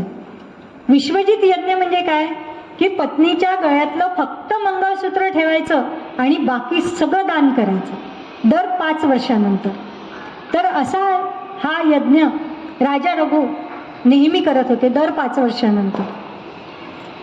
तर झालं असं एकदा की विश्वजित यज्ञ पार पडलेला आहे. आता राजा रघुंजवळ काहीच नाही, अगदी अक्षरशः मातीच्या भांड्यांमधनं ते स्वयंपाक करतात आणि जेवतात, जे काय असेल ते झोपडीत राहते. आणि अशा वेळेला आगमन झालेलं आहे कौत्स्य मुनींचं. कौत्स्य मुनी म्हणजे ज्ञानाचा प्रकाश असं ज्यांना म्हटले जाते, असे आलेले आहे रघुराजाकडे. रघुराजा कोण, यशकीर्तीचा प्रताप. त्या कौत्स्य मुनींचं आगमन झाल्याबरोबर रघुराजांनी त्यांचं यथोचित स्वागत केलं, सन्मान केला. आणि रघुराजे काय विचारतात त्यांना, कश्चित मृगीणाम अन्नगाव प्रसूती ही, की मुनिवर मी मागच्या वेळेस तुमच्या याच्यात आलो होतो आश्रमात, त्यावेळेला तुमच्या आश्रमातली एक हरिणी गर्भवती होती, तिची प्रसूती व्यवस्थित झाली ना. पहा, म्हणजे एवढा मोठा राज्याचा सम्राट असताना किती म्हणजे आपल्या राज्यातल्या छोट्या छोट्या म्हणजे व्यक्तींकडेच नाही, मनुष्य प्राण्यांकडेच नाही, तर अखिल मानव जातीवर नाही, तर जे मुके प्राणी आहेत त्यांची सुद्धा काळजी यांना होती. म्हणूनच ते रामराज्य होतं की प्रत्येकाची काळजी यांना लागलेली होती आणि प्रत्येकजण यांना आपला आप्तस्वकीय वाटत होता. तर ते विचारलं, म्हणूनच कोण आहेत प्रभू श्रीराम, लोकाभिरामम. म्हणूनच सगळे लोक प्रभू रामचंद्रांना या गुणांमुळेच मानतात. प्रभू रामचंद्र म्हणजे काय आहे, रामचंद्रांचं पूजन म्हणजे सद्गुणांचीच पूजा आहे. आणि कौत्स्य मुनींनी विचारलं राजांनी की कौत्स्य मुनी, आपल्या आगमनाचं प्रयोजन, कारण प्रयोजन असल्याशिवाय ऋषीमुनी असे जात नव्हते कुठे. त्यावेळेला कौत्स्य मुनी पहिल्यांदा लवकर त्यांनी सांगितलं नाही. पण मग रघुराजांनी जास्त वेळा विचारल्यानंतर म्हणे, मी आमच्या आश्रमाकरता मला गुरुदक्षिणा द्यायची आहे म्हणे माझ्या गुरूंना, माझं शिक्षण पूर्ण झाल्यामुळे. तर मला 14 कोटी सुवर्णमुद्रा हव्या होत्या. पण आता राजन, असू द्या, तुमचा आत्ताच विश्वजित यज्ञ झाला आहे, त्यामुळे तुम्ही काही वाईट वाटून घेऊ नका, मी पाहतो म्हणे कुठे दुसरीकडे आपली सोय झाली तर. त्यावेळेला रघुराजांनी काय सांगितलं आहे की मुनिवर, तुम्ही मला थोडा वेळ द्या, थोडा अवधी द्या, मी ही दक्षिणा तुम्हाला नक्की देईल. आणि यांनी काय केलं, कुबेराकडे गेलेले आणि कुबेरावर आक्रमण करून गेले दक्षिणा मिळवण्यासाठी. तर त्यावेळेला रघुवंशाचं सैन्य कसं होतं माहिती आहे ना, आत्ताच आपण पाहिलेलं आहे की स्वर्गात सुद्धा राक्षसांचं आक्रमण झालेलं असलं तर देवदेवतांच्या मदतीकरता हे अयोध्येचं सैन्य जात असायचं. एवढं पराक्रमी हे सैन्य आहे. तर त्यांनी कुबेरावर आक्रमण केलं. कुबेराला कळलं की आपल्यावर राजा रघु चाल करून येत आहे. तर त्यावेळेला कुबेर स्वतःच राजा रघूंना सामोरा आलेला आहे स्वागताकरता त्यांच्या, आणि विचारलं की आपल्याला काय हवं आहे.